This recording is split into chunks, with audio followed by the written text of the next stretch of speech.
Hi, this is Kayla at LivinLite.net, and today I wanted to talk to you about how we're actually getting started on this journey of purchasing an RV and the locations that we want to travel to when we actually get the RV. And pretty much the whole process of just moving out of our house and into a mobile house. So today we sat down and we wanted to plan out pretty much 6 months before we're actually going on the trip where we're going, because we found that all the really nice places to stay, they pretty much get booked up right before you go. So we want to make sure if we're going to do this, we're going to do it right. We want to go to all those really nice places that everyone goes to, and we want to go to them the first time. So how we first started to do this was basically just wrote down month by month where we wanted to go. So on my notebook I have here, we know that because we're living in the Northeast, it gets cold in January, February, and right around March, end of March is when the weather starts warming up. It's kind of when you want to move out of your house. You don't really want to move when there's snow everywhere. And also our lease is pretty much up by then, and we kind of figured, well, end of March is when we're gonna go. So buying the RV February, moving out end of March. So our next month was April, and we're like, what better place to go than Key West? So our next was Key West, and one of the nicest RV parks we found there that was close to the water, it's called Boyd's.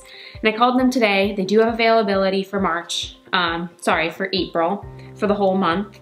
And we're gonna have to go in and actually reserve that. I haven't called yet, so that's my next step. And then in May, we're planning on coming back up and stopping in a few places on the way back up. And one of the main places I've always wanted to go to on that west coast is Savannah. We stopped there once before. The town looked so fun. So there was a cute RV park there that we were thinking about stopping in. And then continuing on our way back up, and in May, stopping back home in Connecticut, making sure everything's good here. And then in June and July, we're going to head up to New Hampshire. And we have more family that lives up in New Hampshire, and we also have property up there. And up there is where we're going to basically build a home for our RV. And we can park it there for free, which will be great. Save some money. That's another kind of main point of why we wanted to go on this trip, to, save a little bit of money while also going around and seeing all of the US. And that was kind of as far as we got today. We did brainstorm a little bit more for the rest of the months. So June and July, staying in New Hampshire, kind of figuring out how we're gonna build the house, saving some money. And then August, thinking about going out west, kind of going along, maybe heading up into Canada for a little bit. We heard Banff is really beautiful up there.